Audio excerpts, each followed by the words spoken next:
Welcome, beloved chosen ones.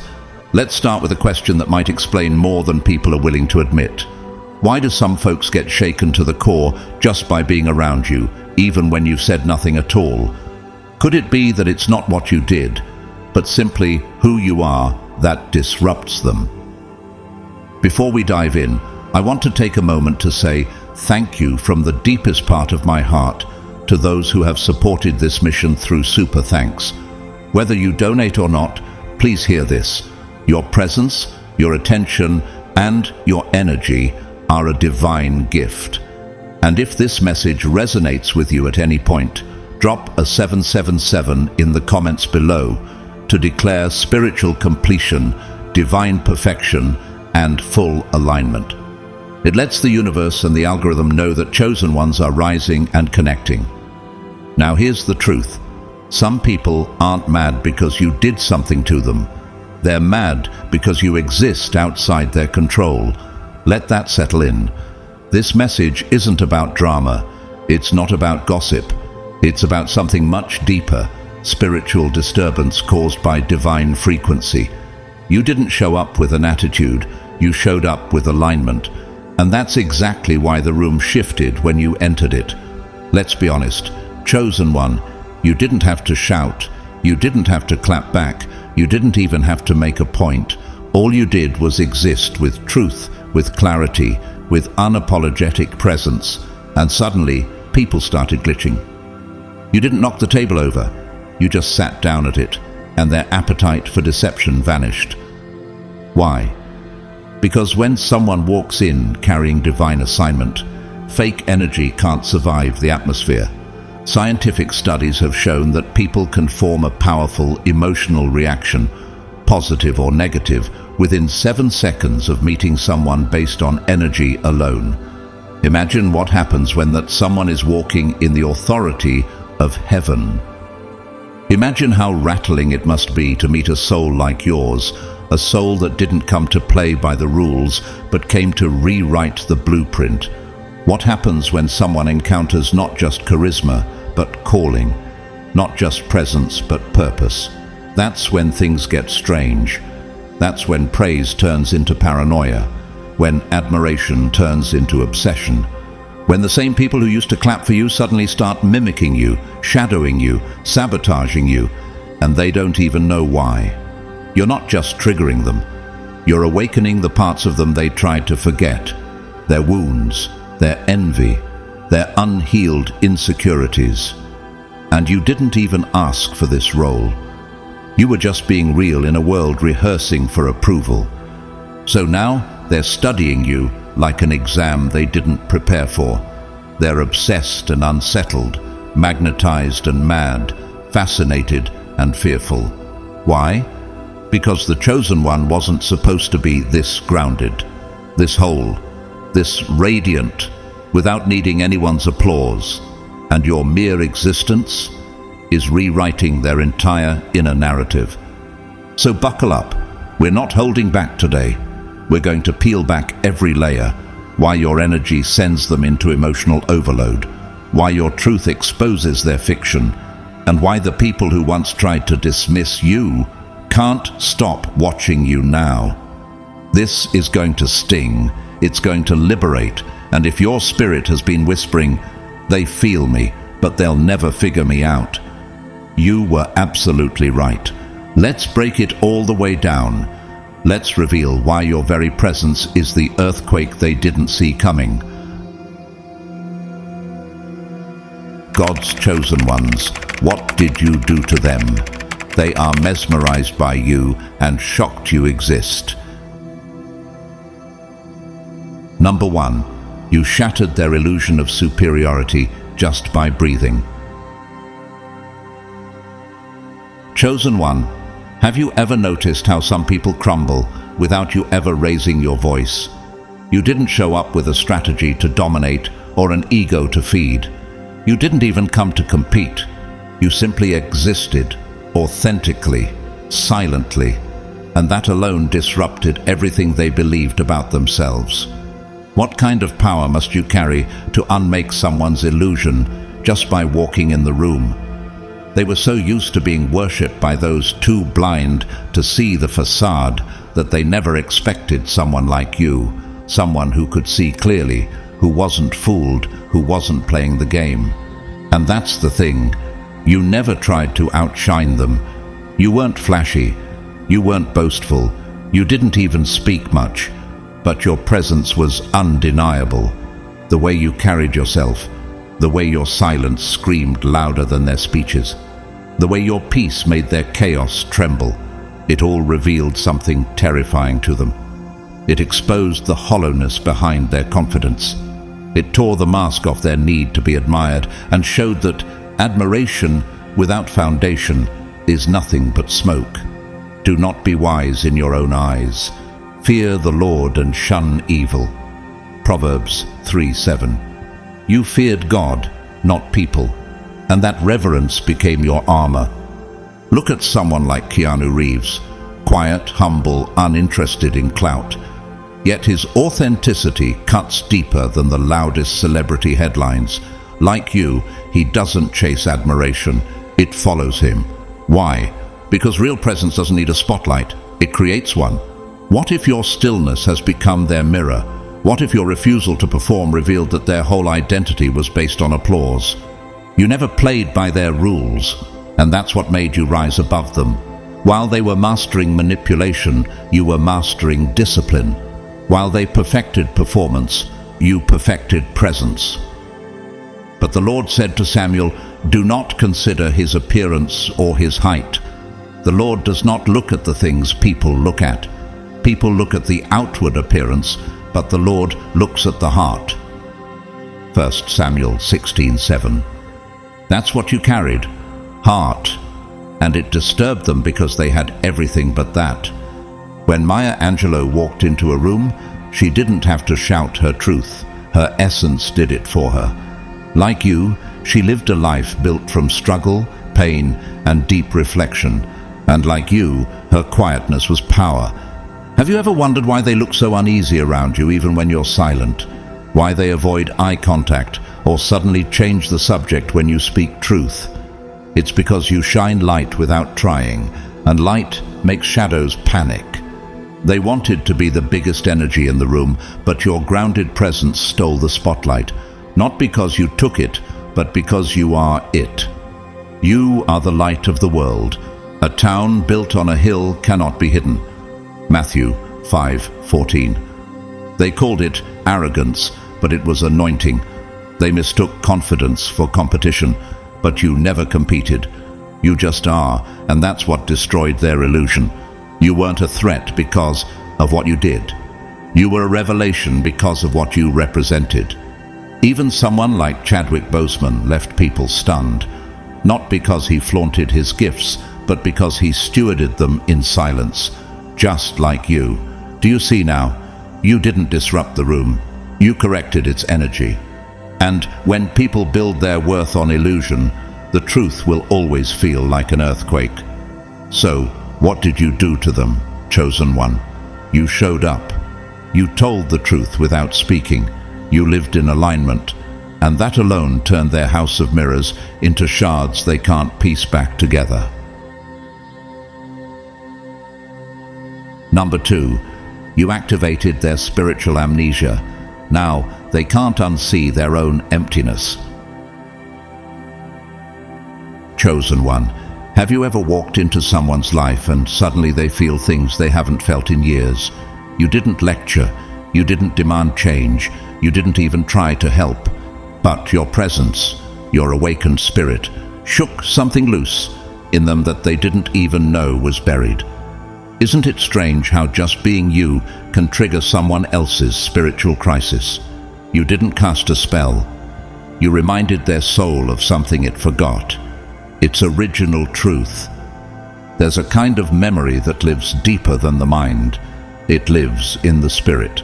And when you walk into a space carrying alignment, peace, and divine clarity, it stirs things in others they don't know how to handle. That's what you did. You became a mirror of the forgotten self. And suddenly, all their distractions, status games, and identity masks began to feel like noise. The spirit of a man is the lamp of the Lord, searching all the inner depths of his heart. Proverbs 20:27. Your presence lit up something they tried to keep in the dark. Think of someone like Lauryn Hill. When she sings, she's not performing, she's channeling truth.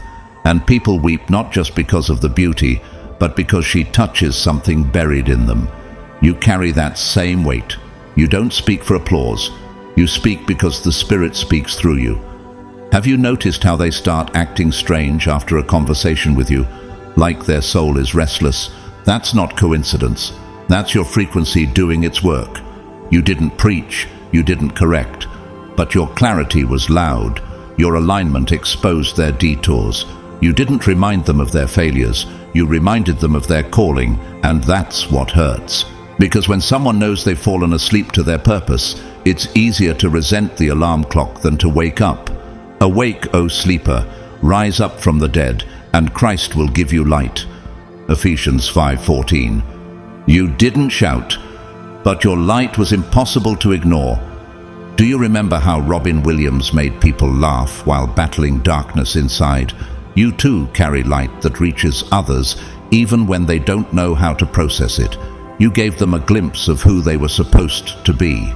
And now, instead of thanking you, they're conflicted. Because to honor your presence would mean they'd have to confront everything they've ignored. They don't envy your clothes, your looks, or your achievements. It's your energy. It's your peace. It's the way your eyes hold storms and clarity all at once. They ask, "What did you do to me?" But you didn't do anything. You simply didn't shrink. You didn't pretend. And in doing so, you reminded them that they did. You know who else carried this kind of reminder? Fred Rogers. Yes, Mr. Rogers. With gentleness and depth, he confronted generations of people with the truth of love, kindness, and identity. He didn't need to scream. He just was. And like you, he made people feel both safe and convicted at the same time.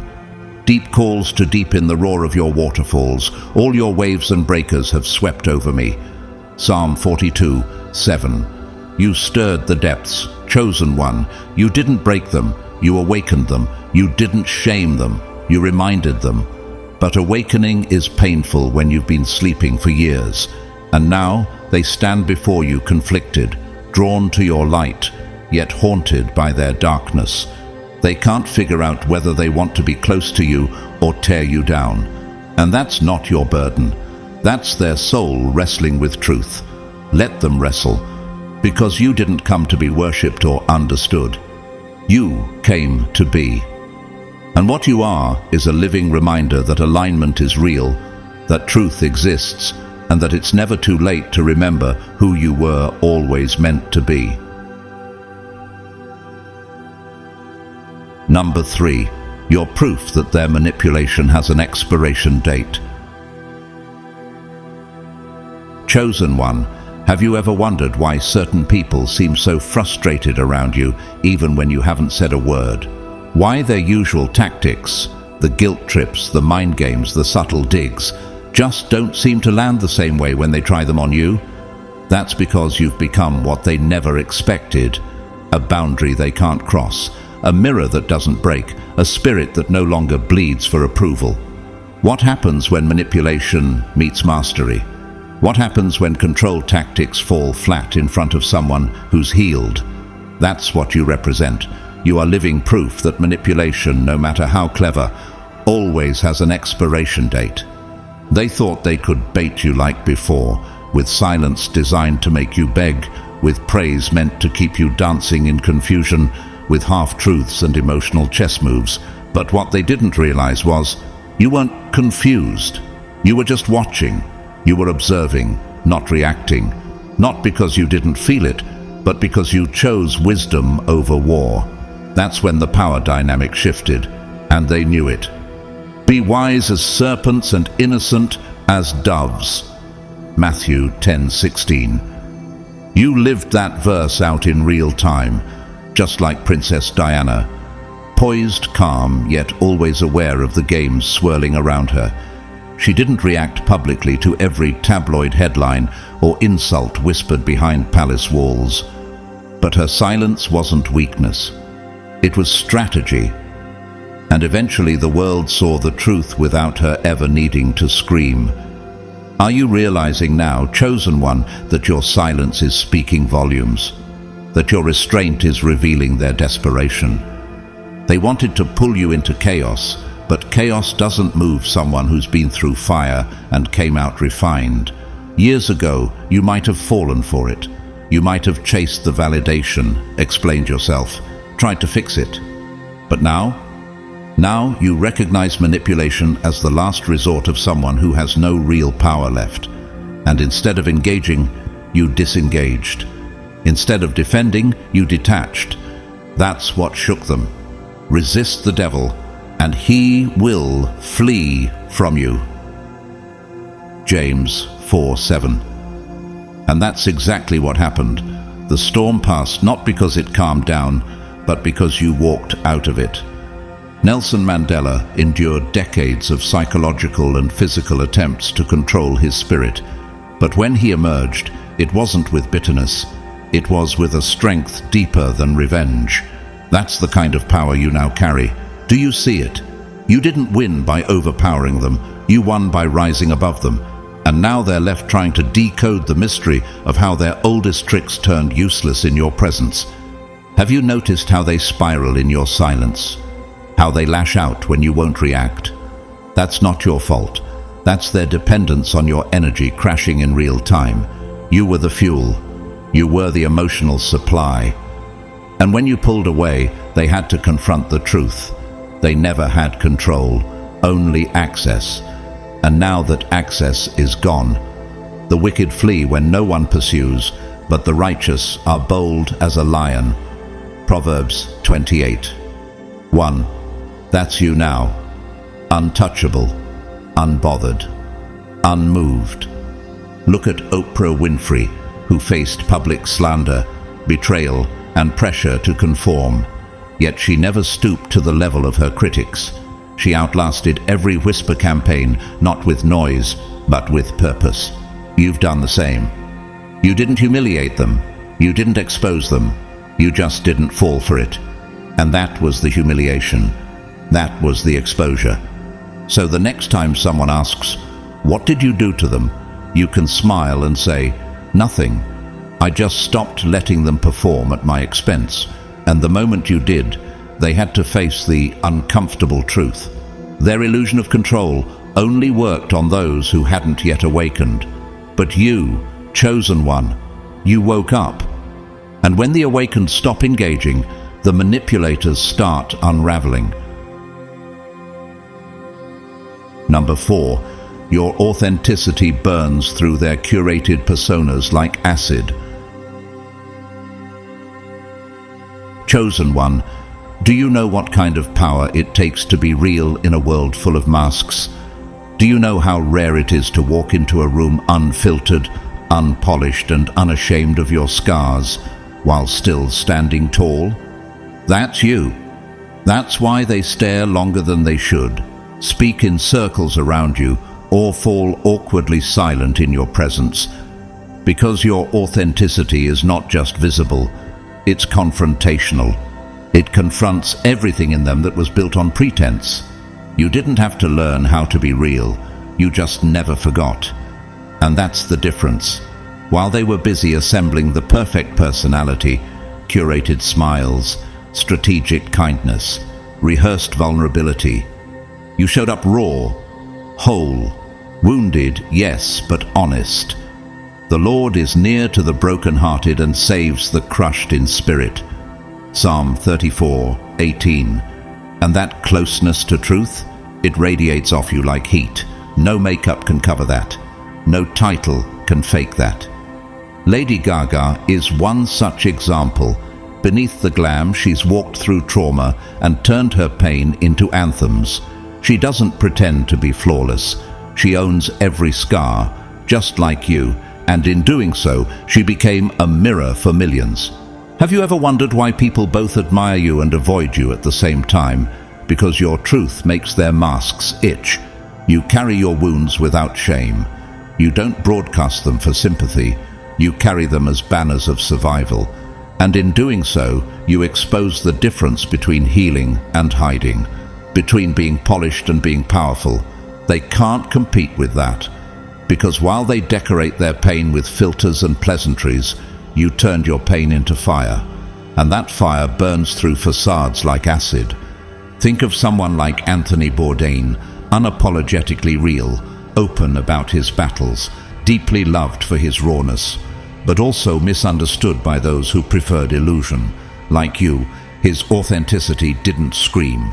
It seeped into people and stayed with them. And like you, he reminded others that depth isn't about drama, it's about honesty. Better is open rebuke than hidden love. Faithful are the wounds of a friend. Proverbs 27:5-6. You didn't wound them, you just stopped playing pretend. Do you know what truly unsettles them? It's not your confidence, it's your alignment. You don't need applause to validate your worth. You don't need to be perfect to feel powerful. And that terrifies those who built their self-worth on image. How do you compete with someone who doesn't care to compete? You don't. You admire, you envy, you shrink, or you transform. Think of Frida Kahlo, her life, her pain, her identity, all worn openly in her art and her spirit. She didn't cater to societal expectations. She was the expectation, and like you, she made people uncomfortable. Not because she was crude, but because she was free. Let your light shine before others, so that they may see your good works and give glory to your Father who is in heaven. Matthew 5:16. That's what your light does, chosen one. It doesn't just glow, it exposes. So now they stand caught between admiration and shame. They long to be as fearless as you, but fear what it would cost to drop the act, so they keep their distance. Not because they hate you, but because they hate that next to you, they feel fake. And deep down, they know the truth. They're mesmerized because you are what they were always meant to be. Number 5. You've got spiritual clearance they can't counterfeit. Chosen one, have you ever noticed how you enter a room and everything just shifts? People pause, some go silent, others become overly performative, and yet you say nothing. You didn't try to be seen, yet suddenly everyone's watching. Why is your presence so commanding, even when you don't demand attention?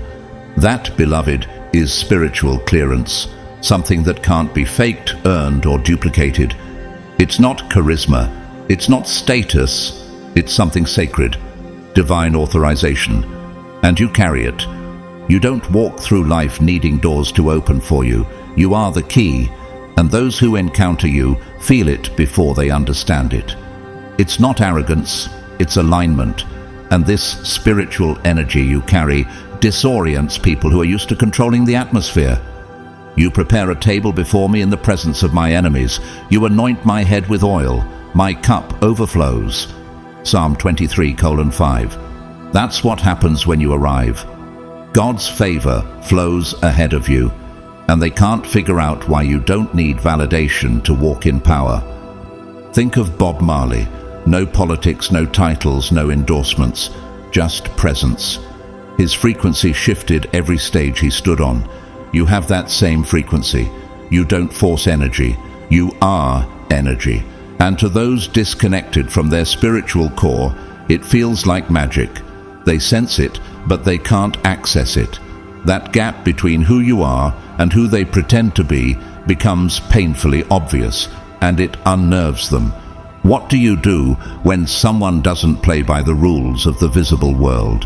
What do you do when the one you thought was beneath you moves like they were sent from heaven with keys to things you didn't even know existed? That's what your presence reveals. They bring money, status, accolades, but it's like bringing a flashlight to a solar eclipse. You carry something ancient, a fire lit not by men, but by God. For the Lord gives wisdom, from his mouth come knowledge and understanding. Proverbs 2:6. That's your source. That's your clearance. When Malala Yousafzai speaks, the world listens, not because she holds political office or wears a crown, but because her authority was forged in truth and fearlessness. That's the same frequency you emit. And those who rely on external symbols of power, titles, wealth, applause, can feel the difference even if they can't explain it. Have you noticed how often they try to diminish what they can't understand? That's projection. Their confusion becomes criticism, but none of it lands. Why? Because you're not playing their game. You're walking a divine path they can't access. They want what you have, but they're unwilling to seek the source. They try to mirror your calm, your intuition, your insight, but all they produce is noise, because what you have, chosen one, can't be mimicked. It was placed in you. It's your birthright. You walk in rooms like someone carrying ancient scrolls in your soul, and that's not something they can imitate, no matter how many degrees, followers, or dollars they gather. The Spirit himself bears witness with our spirit that we are children of God. Romans 8:16. Look at Florence Nightingale. She wasn't wealthy or high-ranking, yet she changed medicine forever because of her divine assignment. That's what your life is doing, disrupting systems, not by force, but by frequency. You're a living contradiction to what the world calls powerful. So when they feel small around you, understand it's not your fault. You didn't dim their light. You simply walked in with one they've never seen before. They can't explain it. They can't replicate it. And most painfully, they can't unsee it. And that's why they're mesmerized. Not by your appearance, but by your divine authority. A presence that reminds them some doors only open for those chosen by God. Number 6. You operate on emotional intelligence that makes their power games look like child's play. Chosen one, let's ask a real question. How do you handle people who think you're easily manipulated, only to find themselves tangled in their own trap? They walk in expecting to provoke you, to stir chaos, to pull your strings like they've done with others, but you don't react, you don't flinch, you don't give them the drama they crave, and suddenly their entire playbook is useless. This is emotional intelligence, and you, chosen one, don't just possess it, you embody it. You've been through storms loud enough to rattle mountains, and now silence doesn't scare you. Manipulation doesn't move you. Emotional bait doesn't even register. Whoever is slow to anger has great understanding, but he who has a hasty temper exalts folly. Proverbs 14:29. That's what they can't grasp. Your lack of reaction is not detachment. It's discernment. Take Michelle Obama, for example. Attacked by critics, scrutinized in headlines, but never reduced to pettiness. Her grace disarms tension. She doesn't fight to prove her power. Her presence is the proof. Like you, her calm is a storm. Have you noticed how often they try to provoke you just to see if you're real? But you don't rise to it. You read them before they speak. And that unnerves people who rely on predictable responses. They try their little games, the subtle insults disguised as jokes, the strategic silence meant to unnerve, the fake support followed by gossip. But you meet all of it with clarity. Have you realized your greatest weapon is not what you say, but what you refuse to say? They expected fire, they got stillness, they wanted chaos, they got wisdom, and that disconnect breaks their confidence in real time. When Maya Moore left the WNBA to fight for a man wrongfully imprisoned, people were confused, but she saw what others couldn't. That kind of foresight is rare. That's the emotional depth you live with. You see beyond the moment. You decode motives, feel vibrations in tone, and intuit intentions before actions confirm them. And that's not just intuition, it's a gift. The prudent sees danger and hides himself, but the simple go on and suffer for it. Proverbs 22:3. You see their manipulation from a mile away, and instead of warning them, you let them expose themselves. You're not heartless, you're wise. That wisdom creates fear, because they're used to people reacting, unraveling, begging. You offer none of it. Just calm, just knowing. Look at Alan Watts. His entire life was about seeing beneath the surface. When others argued and debated, he pondered.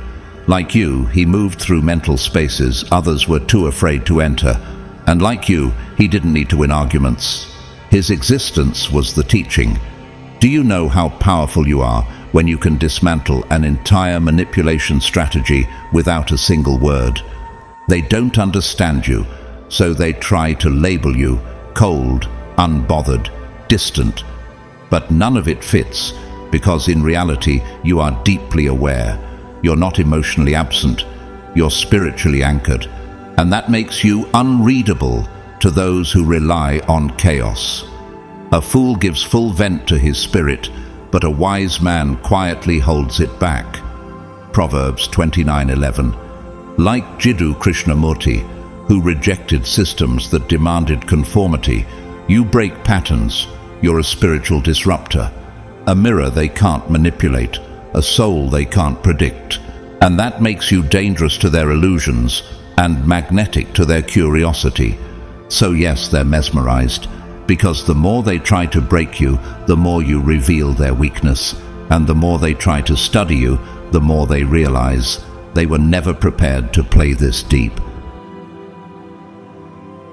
Number 7. Your silence isn't mysterious, it's surgical. Chosen one, have you ever been underestimated simply because you didn't speak first? They look at your calm demeanor and assume you're passive, uninvolved, or emotionally detached. But they couldn't be more wrong, because your silence isn't empty. It's deliberate, strategic. It isn't absence, it's precision. And by the time they realize that, it's already too late. Why does your stillness make them so restless? Why does your quiet disrupt their entire foundation? Because your silence isn't hiding weakness, it's wielding revelation. While others flood the space with noise to prove something, you remain still. But what they can't see is that you're absorbing everything, every flicker in their voice, every contradiction in their energy, every insecure twitch masked as confidence. You're not disconnected, you're dissecting. You've learned that discernment doesn't scream, it watches. And in that quiet watchfulness, you start dismantling their entire mask, not with an outburst, but with presence. Even a fool who keeps silent is considered wise. When he closes his lips, he is deemed intelligent. Proverbs 17:28. Your stillness is wisdom sharpened into a weapon. Think of Bruce Lee. He didn't waste movement. Every motion had purpose. Every silence between punches carried force. That's how you operate. Deliberate, calculating, precise. And that's terrifying for people who rely on volume and spectacle to command attention. They misread your silence as surrender, unaware that you're mapping their every move with surgical focus. You don't just listen, you decode. You don't argue back, you expose without a word. Have you noticed how uncomfortable they become when you don't react? When they escalate and expect an explosion, but all they get is your quiet gaze. That's when they start unraveling, because your calmness doesn't validate their performance. It neutralizes it. It forces them to sit in their own noise, their own insecurity. And in that stillness, they meet a version of themselves they've been running from. When Audrey Hepburn walked into a room, she rarely needed to raise her voice. Her elegance and self-possession were her power. She once said, "Elegance is the only beauty that never fades." And silence, chosen one, is your form of elegance. Your quietness lingers longer than any speech. It echoes, not in the air, but in their conscience. Set a guard over my mouth, Lord. Keep watch over the door of my lips. Psalm 141, verse 3. You've learned the sacred discipline of restraint. Not everything needs a rebuttal. Not every confrontation requires a counterattack. Sometimes the most powerful thing you can do is remain silent while their ego destroys itself in confusion. Look at Mahatma Gandhi. His silence was not just peaceful, it was a weapon. Against an empire, his quiet presence was a louder threat than armies. He fasted instead of fighting, and the world listened. Like you, he knew that the absence of sound doesn't mean the absence of strength. It means focused force. And maybe that's why they fear you now. Because you don't flinch when they provoke. You don't chase when they withdraw. You don't react when they throw emotional bait. Instead, you let their facade collapse under its own weight. A time to keep silence and a time to speak. Ecclesiastes 3:7. You mastered that balance. You speak with your energy and your posture, and every second you remain unshaken, their false confidence crumbles. The late Chadwick Boseman once gave a commencement speech where he said, "Sometimes you need to get knocked down before you can really figure out what your fight is and how you need to fight it." You, chosen one, have already been knocked down, and now you've mastered a new fight. Silence as strength, stillness as strategy. They don't understand it, and because they don't understand it, they fear it. They call it cold, detached, but deep down they know it's something else entirely: mastery. You didn't go quiet because you had nothing to say. You went quiet because you had nothing left to prove. And in that sacred pause, you became the loudest force in the room. Number 8, you didn't reject them. You dismantled their fantasy of being irreplaceable. Chosen one, let's get honest. Have you ever seen someone crumble not because you hurt them, but because you stopped being the mirror for their delusions? You didn't reject them to be cruel. You didn't cut them off to punish. You simply stepped away. But your absence did something louder than any rejection letter ever could. It shattered the illusion they built around you. They didn't love you for who you are. They loved the reflection of themselves they saw standing next to you. You were their upgrade, their image booster, their fantasy lifeline. But when you left, the fantasy faded, and what was left? Just them, stripped of your light. For they loved praise from men more than praise from God. John 12:43. They weren't addicted to your presence. They were addicted to the status your presence gave them. Consider Marilyn Monroe. So many were drawn to her glow, yet few ever really saw her. They saw what she represented: desirability, fame, escape. And when she pulled away, the illusion broke. That's what you did. You didn't leave them empty. You simply stopped carrying what they were never willing to earn. They told themselves they were essential in your life, that without them you'd somehow be less. But instead, you flourished, and that wasn't part of their story. Have you noticed how quickly admiration turns to resentment when someone realizes they were never the main character in your life? That rage they direct at you now, that's not about you. That's grief for a fantasy you refuse to maintain. Your energy was never meant to decorate someone else's ego. It was meant to stand alone, anchored in truth. You shall know the truth, and the truth shall set you free. John 8:32. And when you walked away, you set yourself free. But you also exposed how imprisoned they were by illusions. They weren't ready to face the hollowness of who they are without your light reflecting back something greater. Think of someone like Robin Williams. He lit up rooms, made others feel alive, even while battling unseen sorrow. People fed off his joy, but rarely paused to ask about his pain. That's how it is for you. They adored how you made them feel, but ignored the weight it cost you to hold that space. You walked away not to hurt them, but to reclaim yourself. Have you ever asked, why did they only value me when I was shining on them? Why didn't they cherish me when I dimmed? That's because they weren't in love with you. They were in love with how you made them feel about themselves. And when you stopped playing that role, the illusion cracked. The fear of man lays a snare, but whoever trusts in the Lord is safe. Proverbs 29:25. You stopped needing their approval. You stopped feeding their ego.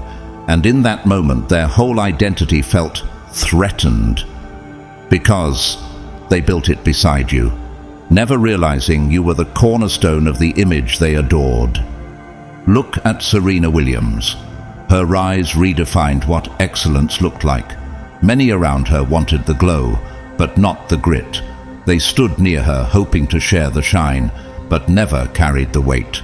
And when she focused on herself, family, healing, peace, some called her selfish.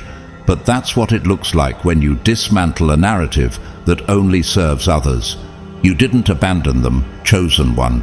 You released them from a lie that said they were irreplaceable simply because they stood close to you.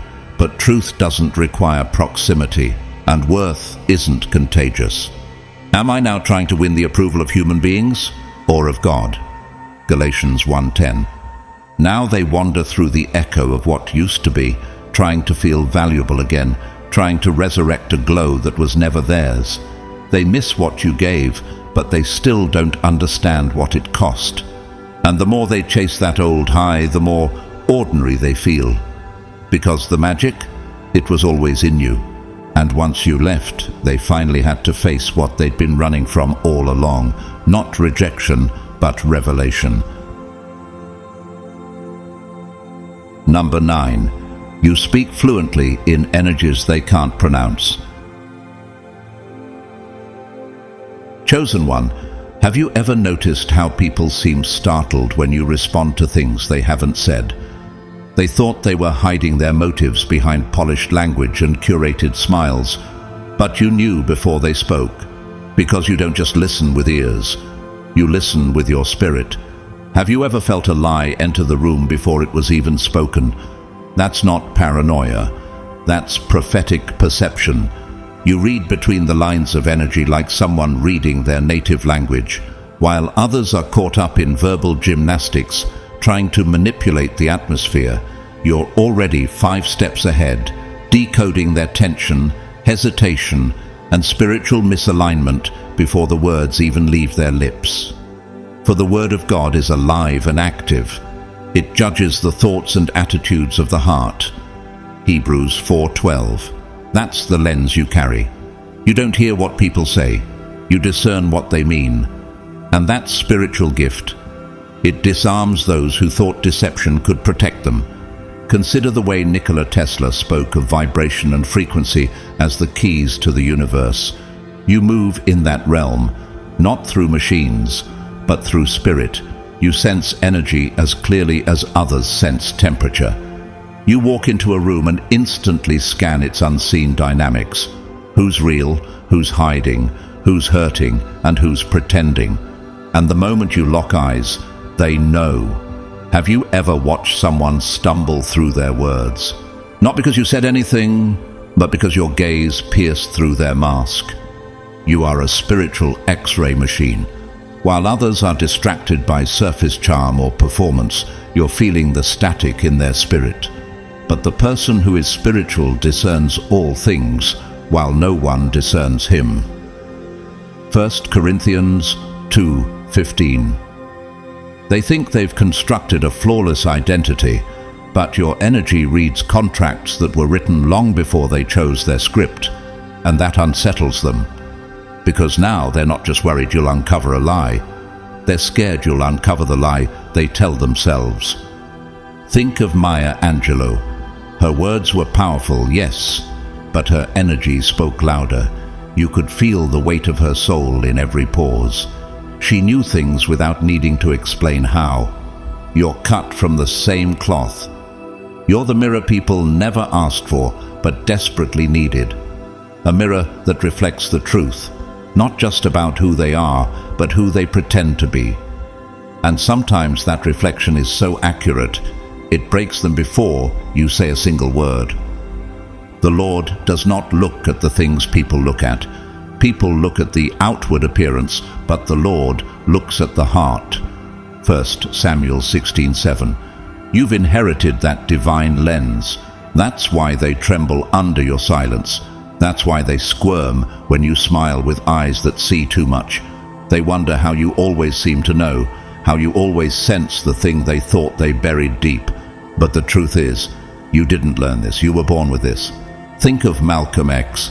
He didn't just speak truth. He embodied discernment.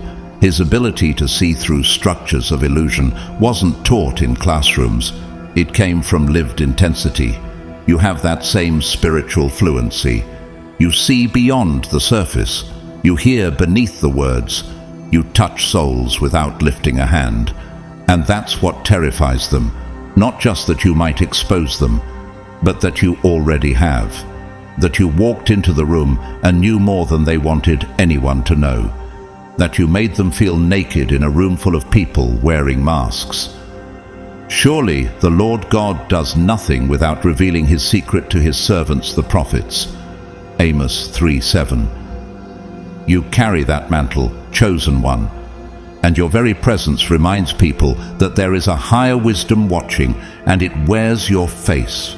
So, no, you're not mysterious, you're surgical, precise. Discernment is your native tongue, and deception shatters under the sound of it. You don't need to accuse. Your presence alone is an exposure. You don't speak often, not because you have nothing to say, but because the moment you do, truth drops like thunder. Number 10. Your boundaries are God-forged. Chosen one, have you ever had people confuse your boundaries with bitterness? They look at your no and assume it's personal, but they don't understand. This isn't about them. This is about you, your healing, your clarity, your divine protection. Your boundaries weren't built in a weekend. They were forged in the fire of betrayal, disappointment, and survival. How many times did you bleed before you learned to lock the door? How many lessons did it take to realize peace needs to be guarded? Your boundaries are sacred now. They're not suggestions, they're declarations. And when someone tries to test them, they quickly find out. They're not made of paper, they're made of prayer. Above all else, guard your heart, for everything you do flows from it. Proverbs 4:23. And you, chosen one, have become a fortress of divine discernment. Take Serena Williams, graceful, unstoppable, and fiercely protective of her peace. When she started demanding respect, the world called her too much. But she wasn't too much. She was enough and done shrinking. You walk that same path. When you say no, it's not rejection, it's redirection. You're telling people, this space is holy. Come correct or don't come at all. They thought they could manipulate their way back in with sweet words and soft eyes. But what they didn't realize is that you've outgrown those traps. You've stared down apologies that came with no change. You've forgiven people who never even said sorry. And now you protect your soul like a gatekeeper of heaven's garden. Let your yes be yes and your no, no. Anything more than this comes from the evil one. Matthew 5:37. Your no is your sword. Your yes is your sanctuary. Consider how Rosa Parks drew her boundary, not with noise but with refusal. One quiet no changed history. That's how powerful a boundary can be when it's rooted in righteousness. You carry that energy. You're not closing people out. You're sealing your temple, because not everyone deserves access to your sacred interior. Have you noticed how offended they get when you don't make exceptions for them? How they act like your boundary is an insult, not realizing it's a result of your wisdom. That's because they're used to doors opening for manipulation. But you're not that door. You're a covenant, a living altar, and altars don't open for drama. They open for reverence. Think of Simone Biles, pulling out of Olympic routines not because she couldn't go on, but because she chose herself. That's divine boundary work. That's spiritual maturity. you've made the same choice. Not because you're afraid, but because you finally realized your soul is too valuable to be bruised for the comfort of others. The Lord is my strength and my defense. He has become my salvation. Exodus 15:2. You stand with that power now. Your boundaries don't repel, they reveal. They show who's willing to honor your presence and who only came to drain it. So when they say you changed, smile, because they're right. You're no longer a garden open to wanderers. You're a fortress for the divine. And those who try to push past your no, they don't just face rejection, they face revelation. They realize your boundaries aren't made of fear, they're made of fire, and that fire doesn't flicker, it consumes. Number 11. You are living proof that the Spirit always outlasts the smear. Chosen one, do you realize what a threat you are simply by surviving the narrative they wrote against you? They thought their words were weapons. They thought their rumors would wrap around your reputation like chains, dragging you under. But what they forgot was, you weren't built from reputation. You were built from revelation. Their smear campaign didn't drown you. It revealed the indestructibility of your spirit. They whispered behind your back, slandered your name, and smiled while doing it. And still you rose. Why? Because the spirit within you was not shaped by applause or destroyed by attacks. It was forged by fire, anointed by oil, and preserved by the hand of God. No weapon formed against you shall prosper, and every tongue that rises against you in judgment you shall condemn. Isaiah 54:17. That's not just a verse. That's your life in motion. Think of Nelson Mandela, imprisoned for 27 years, labeled a traitor, vilified by an entire regime. And yet history didn't remember him for the smear. It remembered him for the spirit. Like him, your story didn't end in accusation. It was reborn in elevation. Have you ever noticed how the more they talk, the more people start to ask why you've never defended yourself? That's because your silence is louder than their noise. Your presence disproves every lie. They thought dragging your name would end your influence, but all it did was amplify your essence. The lies they launched became unintentional spotlights, exposing their insecurity and your unshakable truth. The integrity of the upright guides them, but the unfaithful are destroyed by their duplicity. Proverbs 11:3. Your consistency became their contradiction. While they tried to muddy your image, your spirit only became more radiant. Think of Monica Lewinsky. Once reduced to headlines, she endured relentless public shaming. But over time, her dignity, advocacy, and courage reframed the story. Your journey holds that same resurrection. They thought you were done. But instead of vanishing, you became undeniable. They can't erase you because your origin wasn't man-made. Your calling isn't up for vote, it's sealed in heaven. Have you ever watched someone panic when they realize their worst didn't destroy your best? That's what's happening now. You didn't shout back, you didn't retaliate, you just kept building. And that silence, that grace, it made them loud in all the wrong ways. While they spiraled, trying to explain why their lies didn't work, you kept climbing. Look at Tyler Perry, abused, mocked, rejected, but never bitter. He let the results speak. Now his name is a fortress built on foundations they tried to shake. That's your testimony. We are hard-pressed on every side, but not crushed, perplexed, but not in despair, struck down, but not destroyed. 2 Corinthians 4:8-9.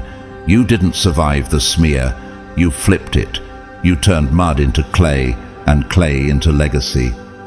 You are living proof that when God speaks over your life, no accusation can overrule it. What they meant to bury you only watered the seed. What they called a scandal, heaven called strategy. And now, you shine with a clarity they never saw coming. Your spirit wasn't crushed. It was clarified. So let them remember this truth forever. You are the one they tried to silence, but your comeback wasn't noise. It was a revelation, a divine elevation so sharp it echoes louder than their lies ever could. Number 12. You carry ancient codes that make modern minds malfunction. Chosen one, have you ever looked into someone's eyes and felt them freeze?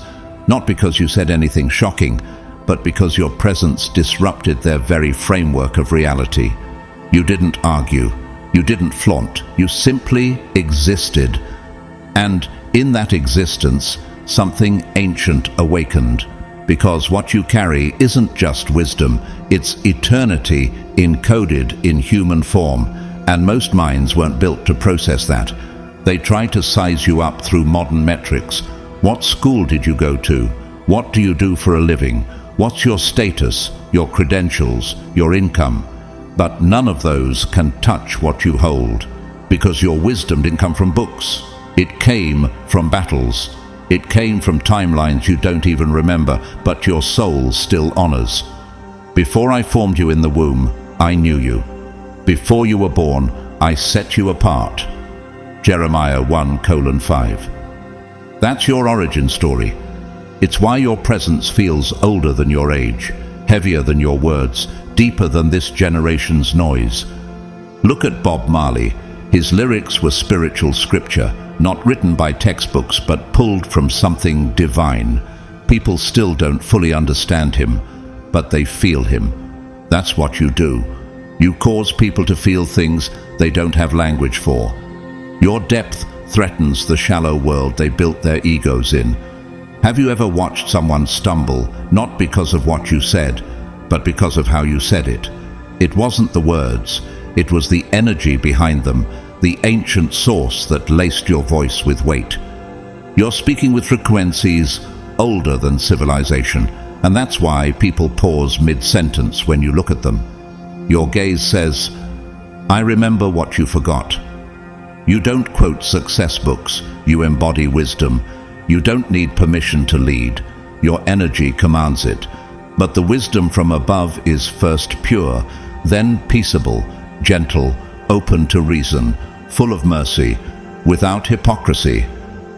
James 3:17. You carry that kind of wisdom, the kind that flows through silence, that speaks through timing, that teaches by being.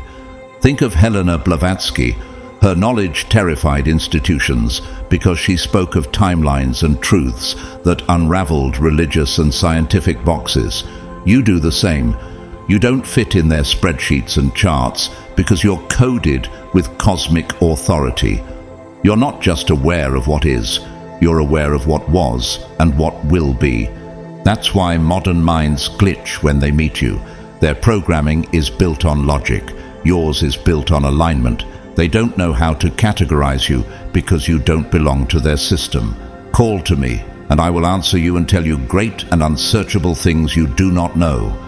Jeremiah 33:3. That's your calling. You carry unsearchable things.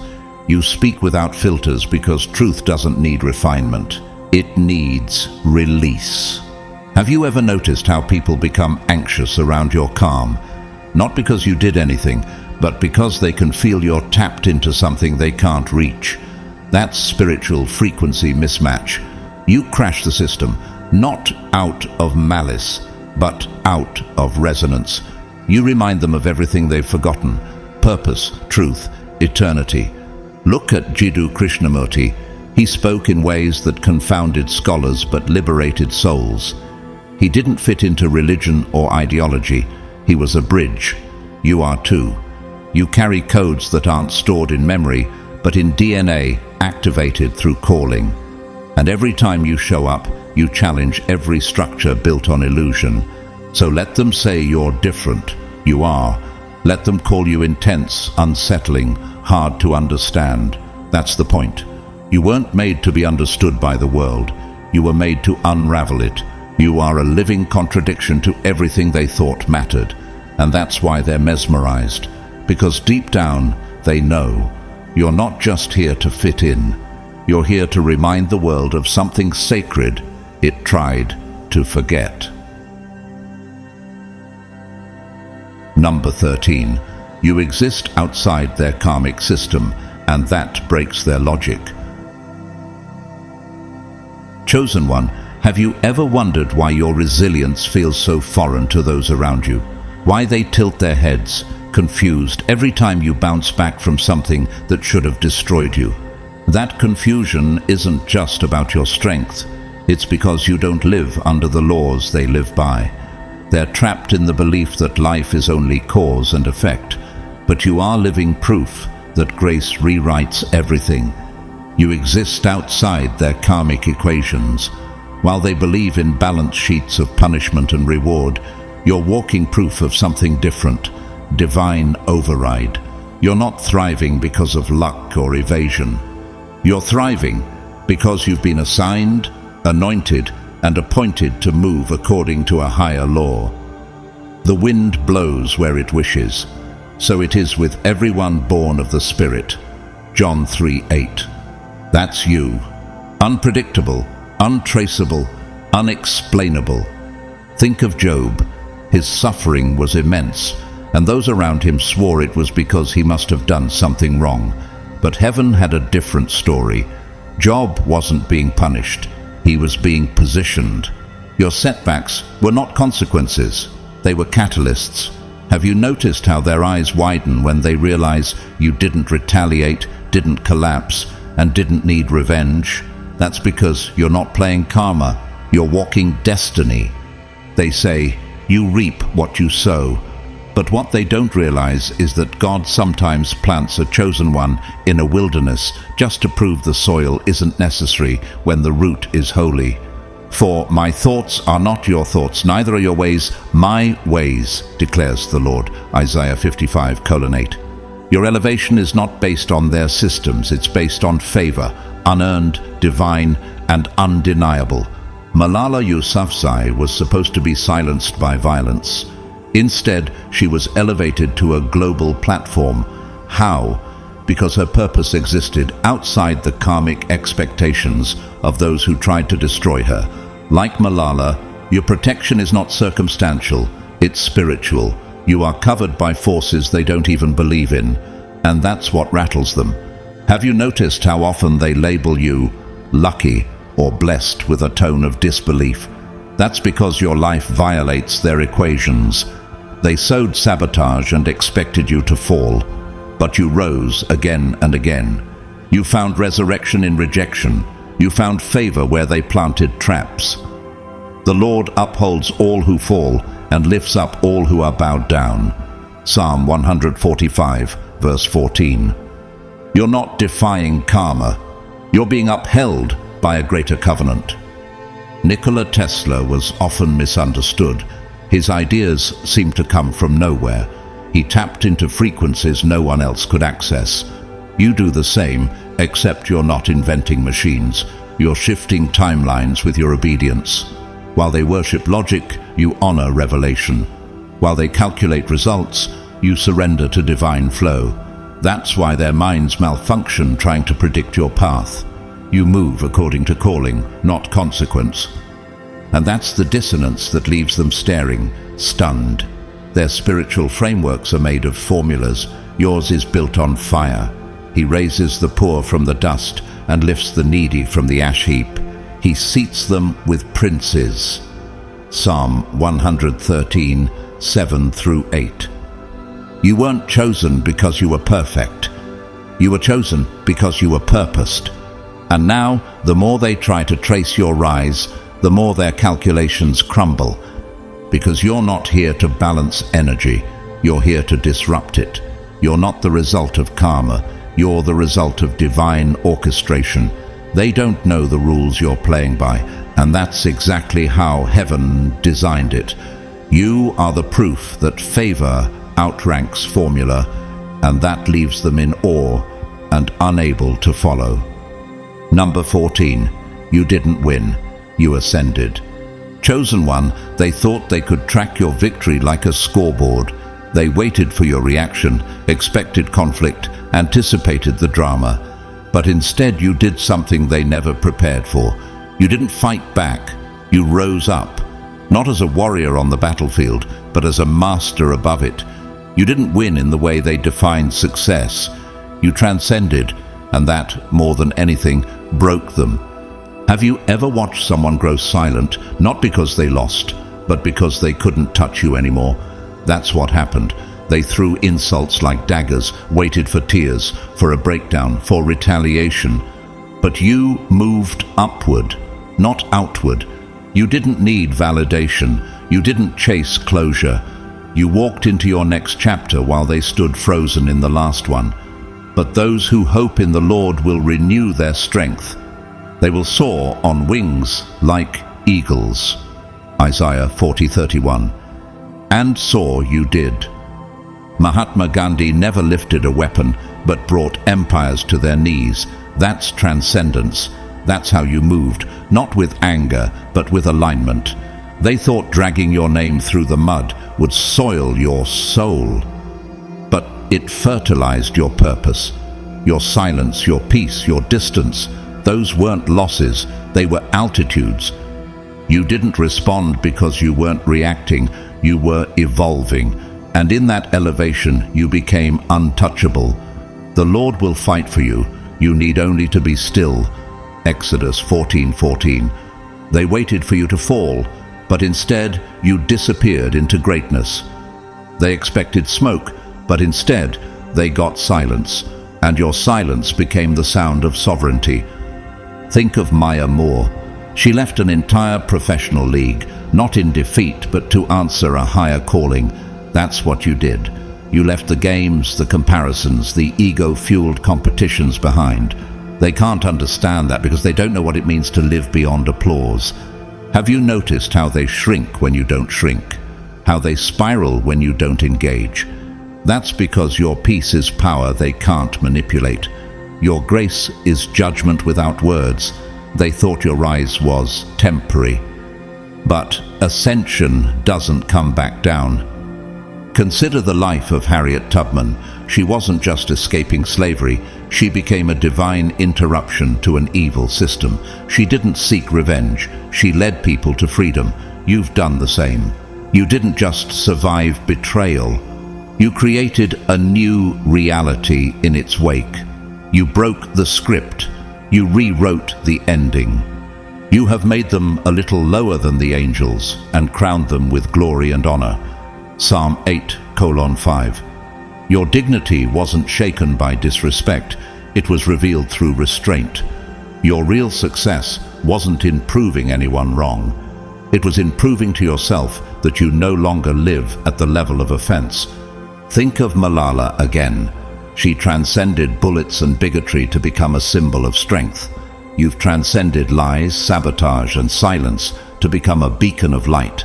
And while they still try to figure out how you made it, the answer remains this. You were never trying to win. You were always destined to rise.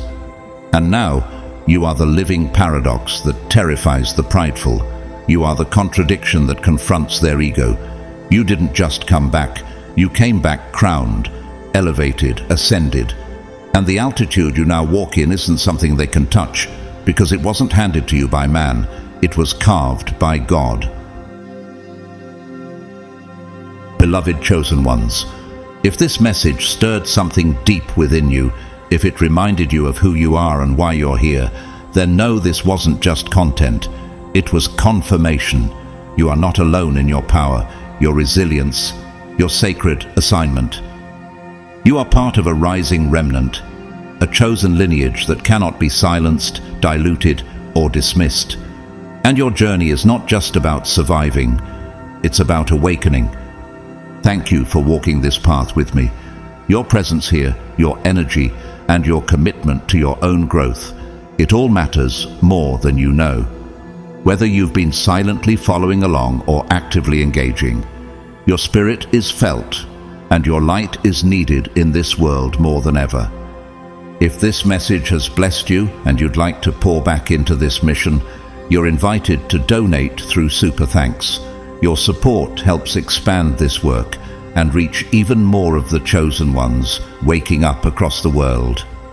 But please know this, whether you give or not, I am deeply, endlessly grateful for you. Your support through time, comments, likes, shares, or simply being here is seen and cherished.